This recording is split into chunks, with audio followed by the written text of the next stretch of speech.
दोस्तों, आज हम उस चीज के बारे में बात करेंगे जिसके पीछे पूरा जमाना भाग रहा है, और वो है पैसा। आपने भी सुना होगा, यार अगर मेरे पास पैसा होता तो मैं ये करता, काश थोड़ा और पैसा होता तो मैं वो कर लेता, सुबह उठते ही पैसा, रात को सोने से पहले भी पैसा। लेकिन असली सवाल ये है, पैसा है आखिर क्या? क्या ये सच में हमारे सपनों की चाबी है, या सिर्फ एक भ्रम, एक सिमुलेशन जो हमें दिन रात दौड़ाता रहता है? आज की इस वीडियो में हम पैसे के बारे में आपके सारे भ्रम तोड़ेंगे। आप जानेंगे कि पैसा बनता कैसे है, ये असल में एग्जिस्ट करता है या सिर्फ एक सिस्टम है, और अगर कल को इकोनॉमी कोलैप्स हो जाए तो आपके पास जो कैश, गोल्ड या प्रॉपर्टी है उसका क्या होगा। तो चलिए शुरू करते हैं पैसे की असली सच्चाई।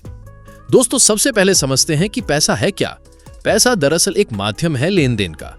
पुराने समय में बार्टर सिस्टम चलता था, जैसे गेहूं के बदले कपड़ा, बकरी के बदले घड़ा। लेकिन यह सिस्टम मुश्किल था, इसलिए इंसानों ने कागज का टुकड़ा बनाया। अब सबसे बड़ा सवाल, पैसा आता कहां से है? देखो, ऐसे तो कोई भी कागज का टुकड़ा बना सकते हैं, इसलिए गवर्नमेंट आश्वासन देती है कि उनकी वैल्यू उतनी ही रहेगी जितना उसके ऊपर लिखा हुआ है। अब सबसे बड़ा सवाल, पैसा आता कहां से है? सरकार और बैंक पैसा कैसे बनाते हैं? भारत में सिर्फ ₹1 का नोट भारत सरकार छापती है, बाकी सारे नोट छापता है रिजर्व बैंक ऑफ इंडिया यानी RBI।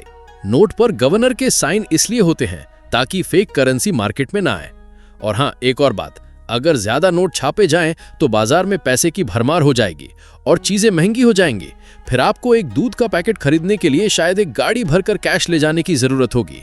जैसे जिम्बाब्वे और वेनेजुएला में सरकार ने ज्यादा नोट छाप दिए थे, इसलिए वहां की हालत ये हो गई थी कि वहां $1 ट्रिलियन के नोट से भी रोटी नहीं मिल रही थी। तो अब आते हैं RBI के ऊपर। RBI किन आधारों पर नोट छापती है? देखो, RBI उतने ही नोट छाप सकती है जितना उसके पास रिजर्व हो, जैसे फॉरेन करेंसी, जैसे डॉलर, गोल्ड और सरकार की सिक्योरिटीज।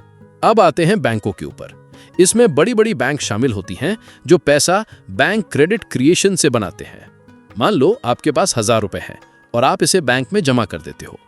RBI कहता है कि बैंक को हर जमा राशि का एक हिस्सा रिजर्व में रखना होगा। मान लो ये 10% है, तो बैंक आपके ₹1000 में से ₹100 रिजर्व रखेगा और ₹900 लोन दे देगा। मान लो बैंक ने ₹900 किसी व्यक्ति जैसे राहुल को लोन दिया। अब ये राहुल ₹900 बाजार में खर्च करता है। मान लो किसी दुकान से सामान खरीदा, दुकान वाला ये ₹900 वापस बैंक में जमा कर देता है। अब बैंक के पास ₹900 जमा हो गए। इसमें से फिर 10% यानी ₹90 रिजर्व रखेगा और बाकी ₹810 लोन दे देगा। ₹810 खर्च होकर फिर से बैंक में जमा होंगे। बैंक फिर 10% रिजर्व रखेगा यानी ₹81 और बाकी ₹729 लोन दे देगा। ये प्रोसेस बार बार चलता रहेगा। अगर हम पूरा कैलकुलेशन करें तो ₹1000 की असली राशि से लगभग ₹10,000 तक का क्रेडिट सर्कुलेशन में आ सकता है। इसका मतलब है कि बैंक असल में नया पैसा छापते नहीं, बल्कि जमा पैसे को बार बार लोन देकर इकोनॉमी में पैसे की मात्रा बढ़ा देते हैं। असल में बैंक आपके जमा पैसों का पूरा पैसा कभी अपने पास नहीं रखते। वे केवल एक छोटा हिस्सा रिजर्व रखते हैं और बाकी लोन में दे देते हैं। इसका मतलब यह हुआ कि हम सब जो बैंक पर भरोसा कर रहे हैं, उसी भरोसे से सिस्टम चल रहा है। अगर एक ही समय पर सब लोग बैंक से अपना पैसा निकालने पहुंच जाएं, तो बैंक सबको कैश नहीं दे पाएगा। और पैसों का दूसरा पार्ट है इकोनॉमी। मतलब इकोनॉमी 2 हिस्सों की बनी है, रियल इकोनॉमी और फाइनेंशियल इकोनॉमी। रियल इकोनॉमी में आता है फूड, एनर्जी, लैंड और लेबर, और फाइनेंशियल इकोनॉमी जैसे मनी, बैंकिंग, स्टॉक मार्केट। अगर कभी इकोनॉमी गिर जाए तो क्या होगा? देखो, अगर इकोनॉमी कोलैप्स हो जाती है तो रियल इकोनॉमी पर इतना फर्क नहीं पड़ेगा, पर फाइनेंशियल इकोनॉमी पर बहुत बड़ा इंपैक्ट आएगा। जैसे कैश ऑलमोस्ट बेकार हो जाएगा, बैंकिंग सिस्टम बंद हो सकता है, इंपोर्ट एक्सपोर्ट रुक जाएगा, लोग बार्टर सिस्टम पर लौट आएंगे।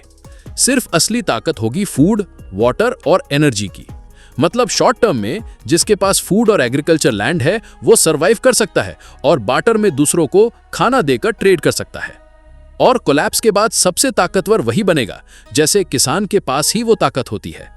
तो साफ है, फूड और एग्रीकल्चर ही असली ताकत हैं। बाकी सब जैसे कैश, गोल्ड और प्रॉपर्टी सेकेंडरी है। मुश्किल वक्त में फूड और एग्रीकल्चर लैंड ही काम आती है। जैसे अगर अमेरिका की इकोनॉमी कोलैप्स हो जाती है तो उनको सरवाइव करना मुश्किल हो सकता है, लेकिन इंडिया की इकोनॉमी कोलैप्स हो जाए तो इंडिया सरवाइव कर लेगा, क्योंकि इंडिया की इकोनॉमी एग्रीकल्चर पर डिपेंडेंट है। तो इसका मतलब अगर कभी कोलैप्स हो जाए तो कैश और डिजिटल नंबर गायब हो सकते हैं, लेकिन खाना और एग्रीकल्चर कभी गायब नहीं होंगे। यही वजह है कि समझदार लोग हमेशा कहते हैं गोल्ड, प्रॉपर्टी और कैश अच्छे हैं, लेकिन असली अमीरी तो फूड और लैंड में है। दोस्तों, ये थी हमारी आज की गहरी चर्चा, पैसे और अर्थव्यवस्था की असली सच्चाई। अगर आपको ये वीडियो पसंद आई तो KR7 नेक्स्ट आई टीवी को सब्सक्राइब करना मत भूलना। मिलते हैं अगली वीडियो में। धन्यवाद।